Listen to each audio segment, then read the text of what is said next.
Бәріңе сәлем достар, сіздермен мәңгілік футбол арнасы. Сіздер үшін кешегі және бүгінгі жаңалықтар топтамасын жинадық.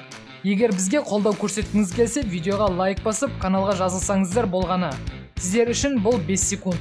Біз үшін үлкен қолдау. Көп созбайық, біз бастаймыз. Кеше Ливерпуль Челсиді Англия кубогының финалында қиналып болса да әйтеуір жеңді. Ойынның негізгі уақытында гол көре алмадық. Бірақ ойын өте тартысты әрі қызықты өтті. Ливерпуль өте керемет ойын көрсетті. Бірақ Томас Тухелдің қорғаныстағы тактикасының арқасында мерсисайдтіктер өз дегеніне жете алмады. Челсидің Ливерпуль айып алаңындағы аздаған қауіпті сәтінің көбісін Маунт туғызды. Бірақ оның ешқайсысы голға айналмады. Барлығы пенальтиде шешілді. Ливерпульге пенальтиде оңай болмады. Есеп 5-6. Клуб осы маусымдағы алғашқы жүлдесін қанжығасына байлады. Оған алда тағы 3 жүлдені жеңіп алу мүмкіндігі бар. Чемпиондар лигасын, UEFA суперкубогын және APL.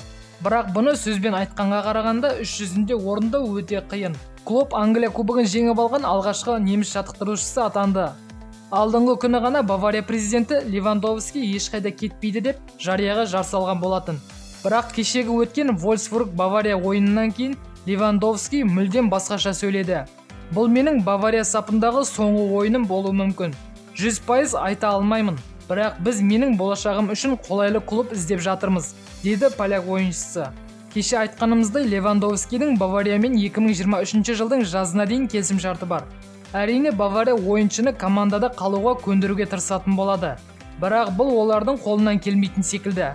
Барселона Левандовски үшін қомақты қаржы ұсынуда.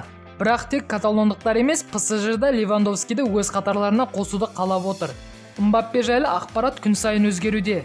Кеше ғана Мбаппе Парижде қалады десек, бүгін беделді журналист Фабрицио Романо өз Twitter желісінде француздың Мадридке ауысатындығына 100% сенімдімін деген твит жазды. Беделді Марко басылымы да дәл осылай ойлайды. PSG қазір Мбаппенің орнына ойыншы іздей бастаған көрінеді. Болып жатқан оқиғаларға қарап, Мбаппе Реалға ауыса ма, ауыспай ма болжай беруге болады. Мбаппенің орнына PSG үшін 3 үміткер бар. Олар Мохамед Салах, Роберт Левандовски және Бенфика ойыншысы Дарвин Нунис. Мохамед Салахты бірден сызып беруге болады. Ливерпульмен өткен сәтті маусымнан кейін оның басқа командаға кетуі мүмкін емес. Егер Левандовски келсе, поляк PSG-ның имидждік беделінде команданың әлеуетінде күшейтетін болады. Ал Дарвин Нунис жас талант. Ол PSG-ға келер болса, дәл Мбаппе секілді футбол жұлдызына айналуы мүмкін. Левандовски Бавариядан кетеді. Егер бұл орын алса, мюнхендіктердің әлеуеті айтарлықтай азаятыны анық. Баварияға Левандовскидің орнын жаңа ойыншылармен жамау керек. Мюнхендіктер осы мәселені қазір бірінші орынға қойды. Басты үміткерлер Ромео Лукаку, Себастьян Аллера және Патрик Шик. Баварияға осы жазда тек шабуылшылар емес, жақсы бір вингерде сатып алу керек. Және олар оны тауып қойған секілді.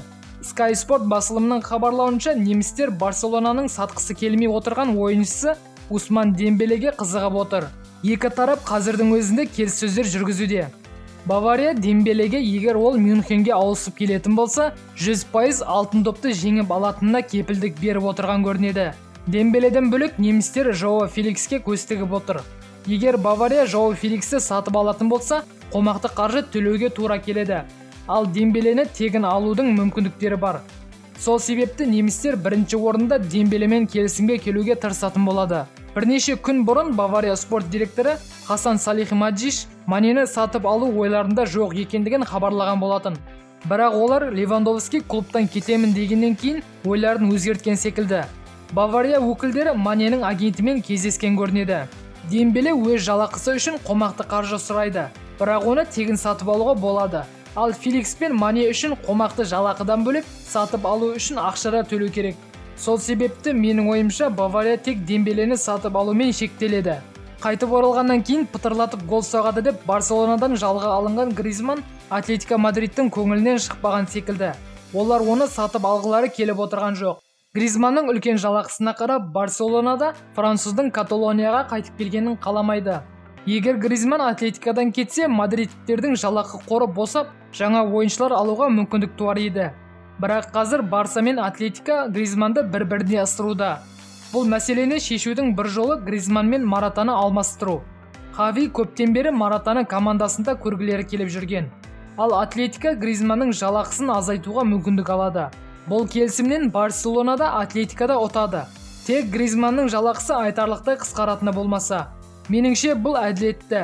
Қазір Гризман өзінің жалақысына тұрарлықтай ойын көрсетіп жүрген жоқ. Достар, осымен жаңалықтар тәмам. Егер видео ұнаған болса, лайк басып, каналға жазылуды ұмытпайық. Бүгінгі жаңалықтар жайлы өз ойларыңыз болса, комментке жазсаңыздар болады. Мен міндетті түрде оқып жауап беретін боламын. Келесі кездескенше аман сау болыңыздар.